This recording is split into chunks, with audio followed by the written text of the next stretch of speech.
Goeiemôre graad 12 leerders en welkom by vandag se besigheidstudies les. My naam is Elsie Klaasen. Hierdie les word na jou toe gebring deur die Noord-Kaap Departement van Onderwys in samewerking met Pakama Navorsing en Ontwikkeling. So vandag gaan ons kyk na vraestel 2, besigheidsgeleenthede, en ons gaan kyk na die subonderwerp belegging versekering. As ons kyk na ons lesdoelwitte, aan die einde van hierdie onderwerp behoort jy te kan uitbrei oor die betekenis van versekering, die verskil tussen nie verpligte versekering en verpligte versekering. Dan het ons ook versekeringskonsepte.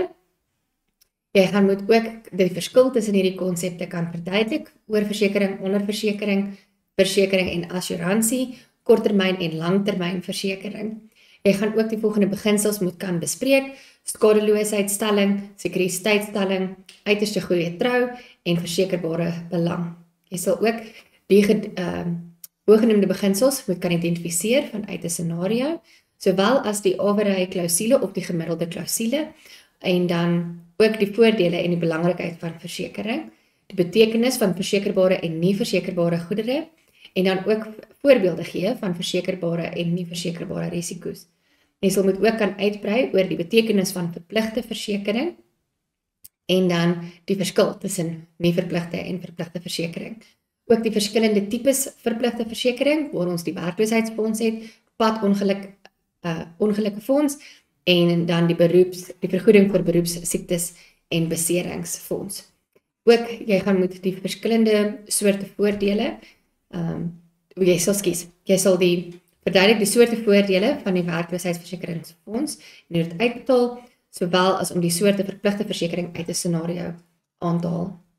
As ons kyk na die voorkennis, met die vorige onderwerp het ons gekyk na belegging en sekuriteite. So as ons kyk na die voorkennis, die funksies van die JEB, of ons ken dit ook as die JSE in Engels. Die JEB gee vir ons 'n geleentheid om ons surplusfondse te belê, sodat dit passief kan groei. Dit gee ons ook 'n aanduiding van die ekonomiese stand in Suid-Afrika, en dit laat die aandele word ook geassesseer deur kenners wat dit waardeer. As ons kyk na die faktore wat in ag geneem moet word voor ons 'n beleggingkeuse maak, het ons gekyk na die opbrengs van beleggings, ons het gekyk na die risiko, die beleggingsperiode wat ons gaan kies, die inflasiekoers, belasting en dan likwiditeit. Likwiditeit het verwys na hoe vinnig kan ek my geld toegang kry tot my geld.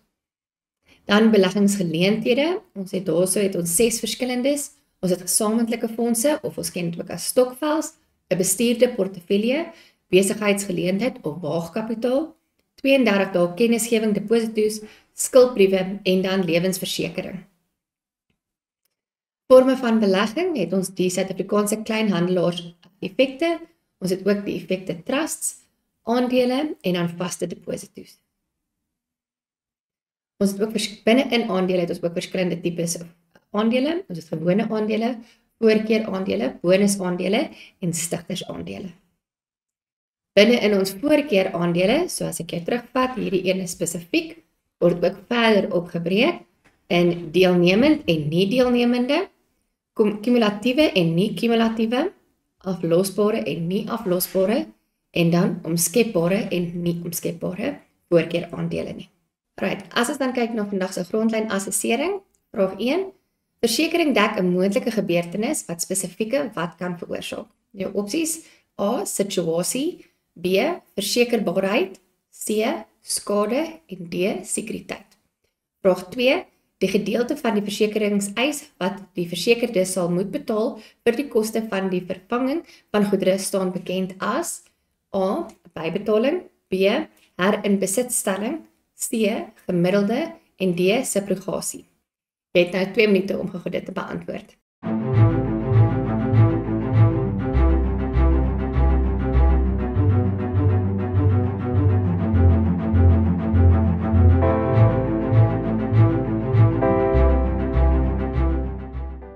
As ons kyk na ons oplossings, nommer 1, die antwoord was C, versekering dek 'n moontlike gebeurtenis wat spesifieke skade kan veroorsaak. En dan nommer 2, die gedeelte van die versekeringseise wat die versekerde sal moet betaal vir die koste van die vervanging van goedere staan bekend as bybetaling. Dan gaan ons oor na die terminologie. Ons het die versekeraar, Dit is die versekeringsmaatskappy wat dan die risiko sal oorneem. Ons het ook die versekerde, dit is die persoon wat versekering uitneem. Ons het skadeloosheidsstelling of indemnifikasie. Dit is om die versekerde te vergoed of te beskerm of terug te betaal in 'n geval van verlies of skade. Risiko is die moontlike skade wat ons kan ly. Die premie is die betaling wat ek maandeliks maak tot my versekeringsmaatskappy om dan gedek te word vir enige skade. Ons het die stipulasie, 'n voorwaarde of vereiste wat gespesifiseer word is of geëis as deel van 'n ooreenkoms. Dan het ons die werkloosheidsversekeringsfonds wat vir ons versekering bied indien ons werk sou verloor. Ons het die padongelukfonds wat dan uitbetaal indien ek beserings optel as gevolg van 'n motorongeluk en dan vergoeding vir beroepsbeserings en siektes. Ons ken dit ook as KOIDA. Dit is 'n fonds waaruit ek betaal sal word indien ek by die werk beseer word of as ek 'n siekte opdoen as gevolg van my werk. Dan gaan ons begin met die betekenis van versekering. Versekering is 'n kontrak tussen twee partye. Ons het nou net gesê die versekeraar en die versekerde. En dit is die versekeringsmaatskappye is 'n regsentiteit. So binne in 'n versekeringskontrak sal dit stipuleer dat die versekerde 'n maandelikse premie moet betaal waarvolgens die versekeraar dan uitbetaling sal maak indien daar skade is van die versekerde se bates. As ons kyk na versekeringskonsepte, ons het nie verpligte en verpligte versekering, maar ons gaan later terugkom daarna. Ons gaan vir nou net kyk na nie verpligte versekering. Binne in ons versekeringskonsepte het ons ook die konsep van oorversekering, onderversekering en dan die average-klousule of die gemiddelde klousule. As ons spesifiek kyk na die oorversekering, dit is wanneer ek my bate verseker vir meer as die huidige markwaarde. Indien daai bate dan skade sal ly, sal ek in dieselfde posisie gesit word as voor die skade. Onderversekering is wanneer my bate verseker is vir minder as die huidige markwaarde en ongelukkig dan sal ek net 'n gedeelte van die skade se uitbetaling kry. Wanneer ons bates onderverseker, pas hulle dan die average-klousule of die gemiddelde klousule toe. Hierdie is 'n formule wat toegepas word om te bepaal watter gedeelte of hoe groot gedeelte van jou skade gaan uitbetaal word en daarvoor het ons 'n formule. As ons kyk na die formule, ons het die versekerde bedrag gedeel deur die waarde van die versekerde item, en dan maal ons dit met die bedrag van skade of verlies. So kom ons kyk gou na 'n voorbeeld. Die voorbeeld, Jolandi besit 'n vakansiehuis in Durban ter waarde van 2 miljoen rand. Sy het haar huis vir slegs 1,5 miljoen by Proudekking versekeraars verseker. 'n Brand het in die hoofslaapkamer ontstaan en skade veroorsaak teen 'n waarde van 100 000 rand. Sy het die eis by PDV ingedien vir die totale bedrag van die skade. So sy het haar eis ingesit vir die 100 000 rand, maar ongelukkig het sy onderverseker. En dis sal sy nie die volle skade se geld terugkry nie. So, ons skryf ons formule en dit is regtig belangrik dat jy wel jou formule skryf, want indien jou antwoord verkeerd is, sal hulle dan teruggaan en kyk waar hulle kan punte kry. So, ons het ons versekerde bedrag van 1,5 miljoen hierso, gedeel deur die waarde van die item, die waarde is eintlik 2 miljoen rand en ons maal dit met die skade van 100 000 rand en dit gee dan vir ons antwoord van 75 000 rand. So Jolandi gaan ongelukkig net 75 000 rand se dekking kry vir die skade wat sy ondergaan het. As ons dan verder gaan, het ons die herinbesitstelling en 'n bybetaling. Die herinbesitstelling konsep is dat jy sal in 'n posisie gesit word wat dieselfde is as voor die skade. So kom ons sê byvoorbeeld, jy het 'n ongeluk gehad met jou kar en jy is oorverseker, so die waarde waarteen jy verseker het is meer as jou kar se markwaarde, dan sal jy 'n kar kry wat dieselfde is as jou vorige kar. So hulle gaan nie noodwendig 'n kontant uitbetaling maak nie, maar hulle sal eerder jou kar vervang of dit herstel sodat dit dieselfde is as voor die ongeluk. Met 'n bybetaling het ons dan, dit is 'n hoeveelheid geld wat bygesit word vir as jy jou premie wil verlaag. So nie almal van ons kan noodwendig die volpremie bekostig nie en ons wil dan die premie verlaag, dan sit hulle 'n bybetaling by. Hierdie betaling gaan dan eers gemaak moet word voordat hulle na jou eis verder kyk. As ons dan kyk na die verskil tussen oorversekering en onderversekering, het ons gesê met oorversekering die versekerde verseker bates of besittings vir meer as die markwaarde, waar met onderversekering is dit vir minder as die markwaarde.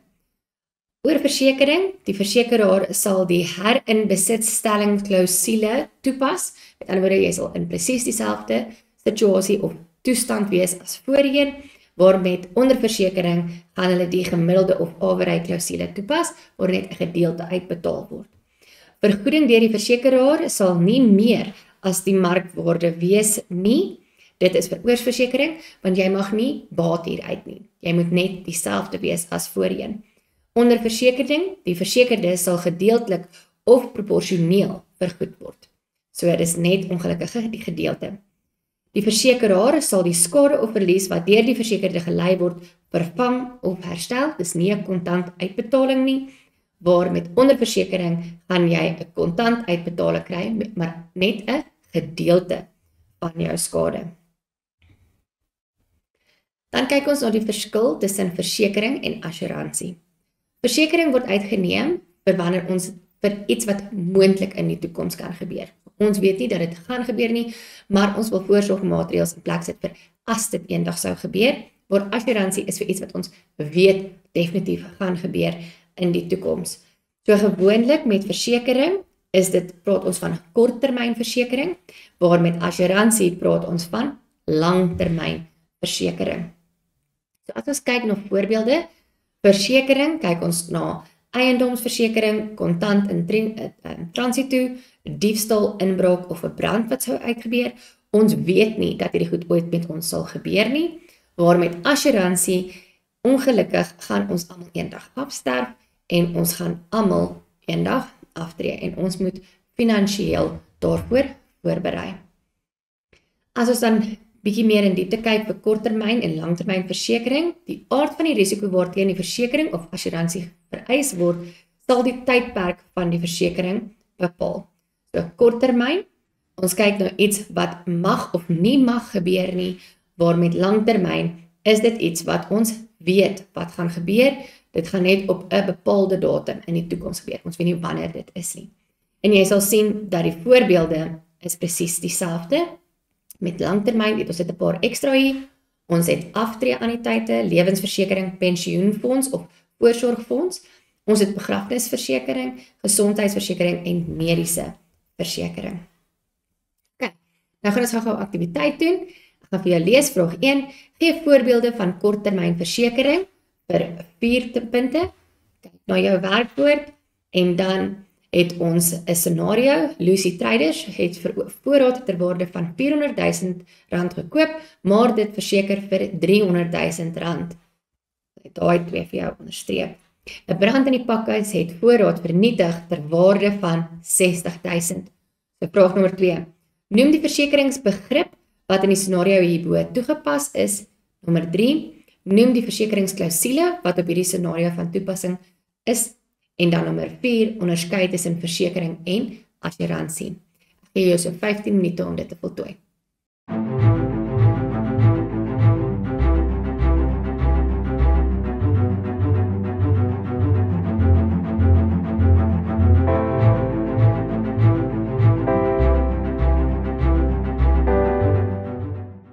Dan gaan ons gaan kyk na die oplossings. Jy het nou gedoen. Nommer 1 was gee voorbeelde van korttermyn vir 4 punte. As die werkwoord gee is, gaan ons weet, dis 1 punt elk, vir 'n totaal van 4 punte. Nommer 2 eintlik is noem die versekeringsbegrip, het hierdie reg maak, begrip wat in die scenario hierbo van toepassing is, en dit was onderversekering. As ons hier kyk, sy het dit verseker vir slegs R300,000, maar die waarde was R400,000. En dan die versekeringsklausule wat van toepassing is, as dit onderversekering is, gaan dit definitief gemiddelde klausule wees. Dan nommer 3 se antwoorde was onderskei tussen versekering en assuransie. Jy gaan dan 2 punte kry. So die versekerde dra die koste van potensiële verlies teen die premie en assuransie die versekeraar onderneem om 'n ooreengekome geld te betaal nadat 'n sekere tydperk verstrek het. Versekering is gebaseer op die beginsel van skadeloosheidsstelling en vrywording of assuransie gebaseer op die beginsel van sekuriteit. Okay, so hy het 8 punte getel, met ander woorde hier was 'n submax van 4 en 'n submax van 4 om jou 'n totaal van 8 punte te gee. Dan gaan ons kyk na die beginsels van versekering. Ons het die skadeloosheidsstelling of indemnifikasie, ons het die sekuriteitsstelling of net sekuriteit, ons het uiterste goedertrou en ons het versekerbare belang. En nou elkeen individueel ook kyk.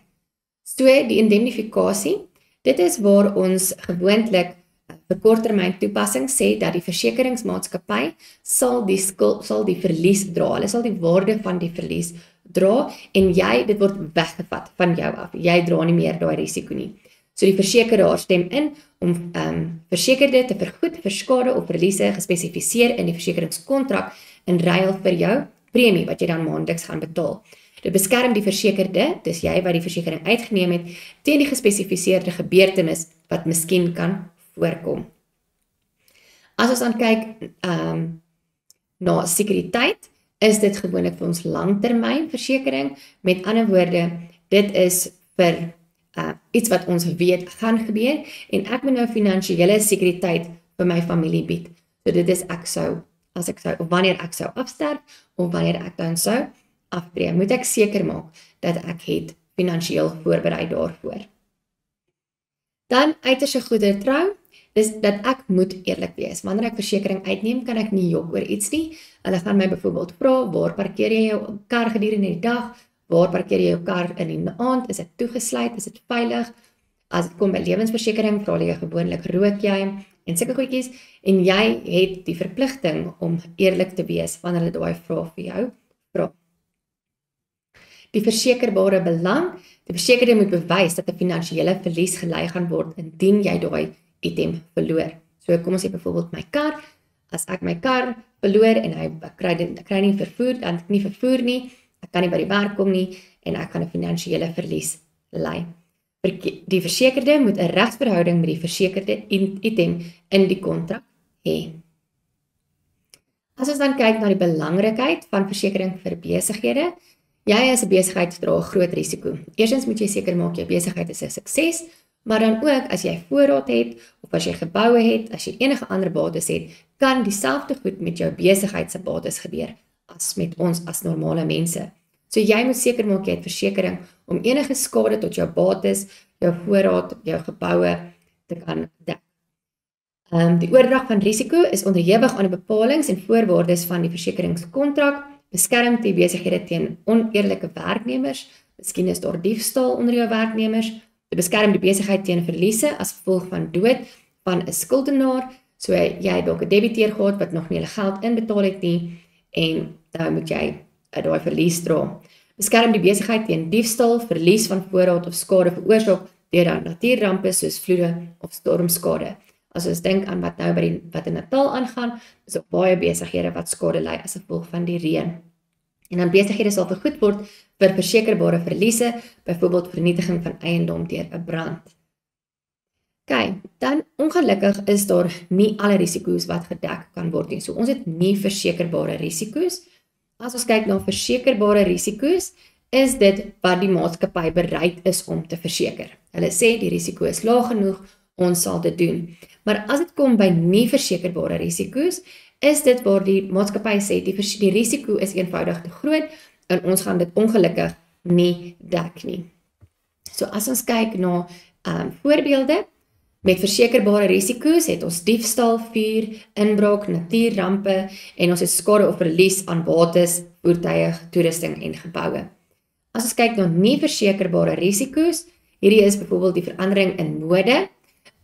As die mode verander en jy het ongelukkige kledingwinkel, kan jy nie 'n huis insit om ontslae te raak van die voorraad wat jy nie kan verkoop nie, want dit is nou uit die mode uit. 'n Verandering in tegnologie, ek kan nie 'n huis insit om my tegnologie te verbeter nie. Dan is daar onverhaalde skulde en dan winkeldiefstal gedurende besigheid. besigheidsure. Skus, hierdie ken ons beter as petty theft in Engels. So petty theft sal ongelukkig nie gedek word in jou versekeringskontrak nie. As ons kyk na verpligte versekering, ons het tot dusver het ons gekyk na nie verpligte versekering en nou gaan ons oorbeweeg na verpligte versekering. So hierdie is wat volgens wet verplig is, jy moet uitneem. En daar is 'n paar verskillendes, ons sal nou by dit uitkom. Okay, ons gaan nou gaan kyk na die verskil tussen verpligte en nie verpligte versekering. As ons kyk na verpligte versekering, dit word volgens die wet verplig, jy moet dit uitneem, waar met nie verpligte is dit vrywillig. Versekerde verpligte versekering, is dit die tipes risiko word deur die staat gereguleer, met nie verpligte versekering word dit nie deur die staat gereguleer nie. Dan as ons kyk na verpligte versekering, jy sal sien die laaste ene is dieselfde. Verpligte versekering, die heffings en bydraes word deur 'n gesentraliseerde fonds inbetaal en jy sal dan uit daai fonds uitbetaal word. Met nie verpligte is dit presies dieselfde, maar hier sal die gesentraliseerde fonds jou versekeringsmaatskappy wees. Right, waar met jou verpligte versekeringsfonds sal ons in 'n klein rukkie gaan ons sien wat is hierdie fondse waaruit dit betaal sal word. So as ons kyk na nie verpligte versekering, het ons korttermynversekering en langtermynversekering. Ons gaan nou oorgaan en kyk na die verskillende tipes verpligte versekering. So die eerste ene wat ons het is die werkloosheidsversekeringsfonds, dan het ons die padongelukfonds en ons het die vergoeding of die wet op vergoeding vir beroepsbeserings en siektes wat ons dan nou beter ken as COIDA. Die werkloosheidsversekeringsfonds, ons almal weet dat wanneer jy begin werk, gaan jy moet inbetaal, jy betaal 1%, terwyl jou werkgewer ook 1% inbetaal en dit gee ons 'n totaal van 2%. Jy moet dan ook ten minste 24 uur per maand werk, dan moet jy bydra tot hierdie fonds. Binne-in ons werkloosheidsversekeringsfonds is daar verskillende voordele. Ons het die siekte of ongeskiktheidsvoordele, ons het die aannemingsvoordele, voordele vir afhanklikes, kraamvoordele, werkloosheidsvoordele en dan die tydelike werkgewers of werknemers verligtingskema. Ons gaan nou elkeen individueel gou bespreek. So die werkloosheidsvoordele, wanneer ek my werk verloor as gevolg van afdanking of aflegging, kan ek eis van die werkloosheidsversekeringsfonds. Ongelukkig gaan ek dit nie kan eis as ek self bedank het of as ek geskort is nie. Dan het ons die tydelike werkgewer en werknemersverligtingskema, of ons ken dit ook as TERS. Dit het ons leer ken tydens die COVID-pandemie waar daar 'n inperking was. Mense was nie toegelaat om hulle volle ure te werk nie en dis het werkgewers hulle ook nie hulle volle salaris betaal nie. En dis het die werkgewers dan TERS geëis van die werkloosheidsversekeringsfonds om hul mense se salarisse aan te vul. Ons het dan ook siekte en ongeskiktheidsvoordele. Baie keer kom die vraag voor, wat as ek siek is en ek gebruik al my siekverlof op, maar ek is nog steeds siek. Kom ons sê byvoorbeeld iemand het kanker, ongelukkig gaan jy nie net vir 36 dae afwesig wees van die werk nie. Dan kan jy ook van jou werkloosheidsfonds eis vir jou siekte of ongeskiktheidsvoordeel. Dit is slegs geldig wanneer ek nie my volle salaris verdien nie. As ons kyk na kraamvoordele, dames, julle het die reg tot 4 agtereenvolgende maande en ongelukkig betaal alle werkgewers nie vir jou 'n volle salaris nie. So indien jy nie jou volle salaris verdien nie, kan jy dan van die werkloosheidsversekeringsfonds eis vir jou kraamvoordele. Aannemingsvoordele, baie dieselfde as kraamvoordele, wanneer jy 'n kind onder die ouderdom van 2 jaar wetlik aanneem, kry jy ook verlof en weer eens, indien jou werkgewer jou nie jou volle salaris betaal nie, kan jy ook eis vir die aannemingsvoordeel vanuit jou werkloosheidsversekeringsfonds. Dan het ons die voordeel vir afhanklikes. Dis ongelukkig as ek afsterf, gaan my man dan kan eis van die werkloosheidsversekeringsfonds as gevolg van die verlies van my inkomste.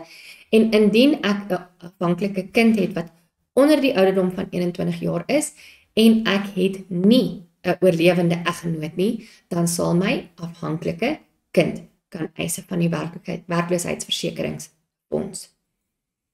Dan die padongeluksfonds. Hierdie is indien ek 'n besering opdoen as gevolg van 'n motorongeluk, kan ek eis van die padongeluksfonds Hierdie gelde word betaal wanneer ons brandstof ingooi. Wanneer jy brandstof ingooi, dra jy outomaties by tot die padongeluksfonds en indien jy dan 'n besering opdoen of enige mediese uitgawes as gevolg van 'n motorongeluk, kan jy dan van hierdie fonds af geld eis om jou mediese uitgawes te dek. En dan het ons die vergoedingswet of die wet op vergoeding vir beroepsbeserings en siektes wat ons ken as COIDA. Hierdie is vir wanneer ek seer kry of as ek seer kry by die werk of ek doen 'n siekte op by die werk as gevolg van my siekte, moet ek eers as nie nalatig verklaar word nie. So as ek nalatig is, ongelukkig sal dit nie uitbetaal nie, maar as ek protokol gevolg het en ek kry 'n besering of ek word siek, dan kan ek eis van hierdie fonds. Hierdie fonds word deur jou werkgewer gemaak aan die kompenserende fonds en jy sal dan daaruit die vergoedingsfonds kies. En jy sal dan vanuit die vergoedingsfonds betaal word. Jou werkgewer dra maandeliks daarby toe. Dan gaan ons gou na aktiwiteit kyk. Vraag nommer 1. Lees die onderstaande scenario en beantwoord die vrae wat volg. Charlie vervaardigers, of beter geken as dan CV. Charlie vervaardigers verkoop 'n verskeidenheid produkte reg oor die provinsie. Die bestuur van CV het 'n versekeringspolis vir die besigheidsbates uitgeneem. Slim versekeraars het ingestem om CV se verliese gespesifiseer in die versekeringskontrak te vergoed. Charlie vervaardigers is versoek om alles wat die omvang van die risiko's kan beïnvloed bekend te maak. Vraag 1.1.1. Identifiseer 2 beginsels van versekering wat deur slim versekeraars toegepas word. Motiveer jou antwoord uit die scenario hierbo en haal aan. Kyk na ons werkwoord is identifiseer en ons sien ons moet aanhaal. Dit beteken woord vir woord dieselfde. Vraag nommer 2. Verduidelik 2 ander beginsels van versekering vir 6 punte. Ek gee jou nou so 12 minute om dit te beantwoord.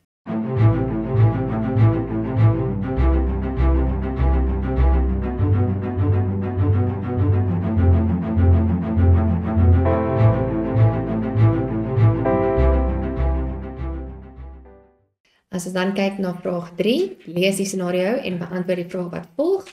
Spinello, die handelaars, het voorraad ter waarde van R400.000 gekoop, maar dit verseker vir slegs R300.000. 'n Brand in die pakhuis het veroorsaak ter waarde van R60.000 is vernietig. ST moes eers R10.000 inbetaal voordat hulle 'n vergoeding van hulle versekeraars ontvang. Vraag 3.1.1 Identifiseer die versekeringsklausule wat op die scenario van toepassing is hierbo. 2 punte. 3.1.2 Bereken die bedrag wat die versekeraar aan ST sal betaal om skade te dek.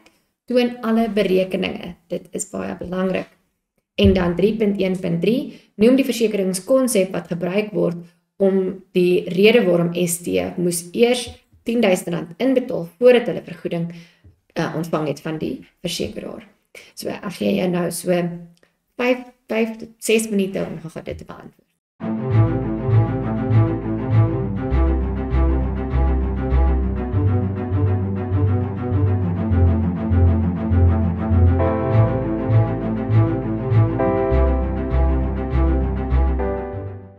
As ons nou kyk na die oplossings, jy het nou jou vragies beantwoord en die eerste vragie was om jou beginsels van versekering te identifiseer uit 'n scenario en dan te motiveer deur aan te haal. So as ons kyk na die beginsels van versekering, was dit die skadeloos stelling of indemnifikasie, die uiterste goedertrou vir 2 punte, so dit was 'n submax van 4 en dan die motivering, onthou volledige sin. En dit is slim versekeraars het ingestem om CV se verliese spesifiseer in die versekeringskontrak te vergoed vir 1 punt en dan uiterste goedertrou Charlie vervaardigers is versoek om alles wat in die omvang van die risiko kan beïnvloed bekend te maak vir 1 punt. So dis 2 punte, 'n totaal van 6 punte. So kyk na nommer 2, moes jy 2 ander beginsels van versekering bespreek. Ons het die versekerbare belang. Die versekerde moet bewys dat jy 'n finansiële verlies gaan ly, gelei sal word indien die versekerde item verlore raak. So jy moes hulle eers benoem, so jy kry 2 punte hierso en dan kry jy slegs, dan sal jy 2 punte hier kry. Gelei word, indien hulle dit nie terugkry nie. So dit gaan vir jou 'n SIP max van 4 gee. Dan kyk ons na die tweede een wat jy identifiseer het. Dit was sekuriteitsstelling of sekuriteit van toepassing op langtermynversekering waar die versekeraar onderneem om 'n ooreengekome bedrag uitbetaal in geval van lewensverlies. 2 punte, 'n SIP max van 4.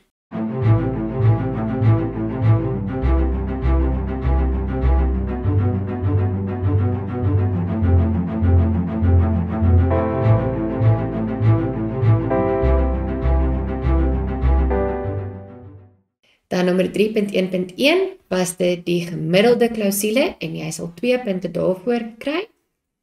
En dan as ons kyk na jou berekening, dit is belangrik om jou formule te skryf en dan in te vervang. So die versekerde bedrag was 300.000, die waarde van die versekerde item was 400.000 en dan die skade was ter waarde van 60.000. Jy doen jou berekeninge en die antwoord, die uitbetaling wat gemaak sal word is 45.000. Dan 3.1.3, jy gaan eers 'n bybetaling maak voordat jou eis verder geprosesseer sal word. Dan gaan ons gou kyk na jou huiswerk. Jy gaan vir my 'n lang vraag doen oor versekering en ons gaan gou die aanhef lees. Dit is belangrik om te lees want jy kan dit nie gebruik in jou inleiding of jou slot nie. Versekeringsmaatskappy bied 'n verskeidenheid versekeringsprodukte wat noodsaaklik is vir die besighede. Sommige besighede argumenteer dat verpligtend en nie verpligtend versekering verminder hulle wins. Baie besighede verseker dat hulle bydra teenoor die werkloosheidsversekeringsfonds om te verhoed dat hulle hof toe geneem word. Sommige besighede geniet die voordele van versekering terwyl ander die registrasie van werknemers by die vergoedingsfonds of COIDA as 'n administratiewe las sien. En nou gaan jy die opstel skryf en hier is jou bullets wat jy in jou liggaam gaan bespreek. Skets die verskille tussen verpligtend en nie verpligtend. Jy mag 'n tabel hierso gebruik. Al is dit in afdeling C en dis 'n opstel, mag jy nog steeds gebruik maak van 'n tabel. Verduidelik enige 4 voordele van die werkloosheidsversekeringsfonds. Onthou hier om jou SIP opskrifte in te sit. Bespreek die voordele van versekering vir besighede en dan adviseer besighede oor COIDA as 'n tipe verpligte versekering en die totaal van jou opstel is 40 punte. Dan gaan ons nog kyk na die opsomming van hierdie onderwerp. Ons het versekeringskonsepte gehad. Ons het verpligte en nie verpligte versekering. Onder nie verpligte versekering het ons gekyk na oorversekering, onderversekering, die herinbesitstelling, sowel as die gemiddelde klousule en ons het ook gekyk na betaling. Dan het ons gekyk na die verskil tussen versekering en assuransie en dit skakel dan met korttermynversekering en langtermynversekering. Versekering is vir goed wat mag gebeur in die toekoms, waar assuransie is iets wat definitief gaan gebeur.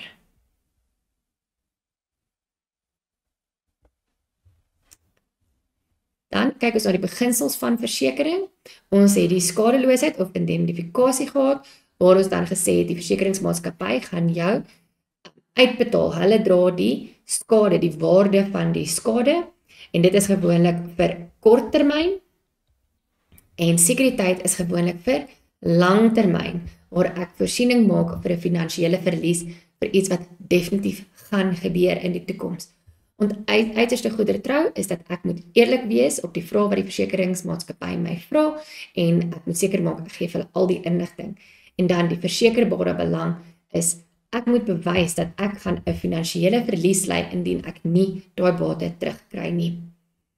Dan ons verpligte versekering, ons het nou gekyk na nie verpligte versekering, het ons werkloosheidsversekeringsfonds, ons het ons padongelukfonds en ons het ons vergoeding vir beserings, werkbeserings en siektes. En as ons kyk spesifiek na werkloosheidsversekeringsfonds, het ons dan nou 6 voordele. Ons het die siekte en ongeskiktheidsvoordeel vir as ek langer as my siekverlof afwesig is as gevolg van siekte of ongeskiktheid. Ons het dus aannemingsvoordele vir as ek 'n kind aanneem onder die ouderdom van 2. Kraamverlof, jy het 4 maande, maar nie alle besighede gaan jou uitbetaal, jou volle salaris uitbetaal nie. Ons het dan die voordele vir afhanklikes. Indien ek sou afsterf, kan my afhanklikes eis. Ons het die tydelike werkgewer of werknemersverligtingskema. Dit het uitbetaal tydens die COVID-pandemie. En dan het ons die normale werkloosheidsvoordeel, indien ek my werk verloor as gevolg van afdanking of aflegging. Onthou, dit tel nie as ek geskort is of ek self bedank het nie. En dan gaan ons kyk na wat die volgende les gaan inhou. Die volgende les kyk ons na die beoordeling van spanprestasie en konflikbestuur. En daar gaan ons spesifiek kyk na die kriteria vir suksesvolle spanprestasie, die stadiums van spanontwikkeling en dan ook die stappe van konflikoplossing en tegnieke om konflik op te los. Baie dankie julle en julle moet 'n lekker dag hê. Totsiens.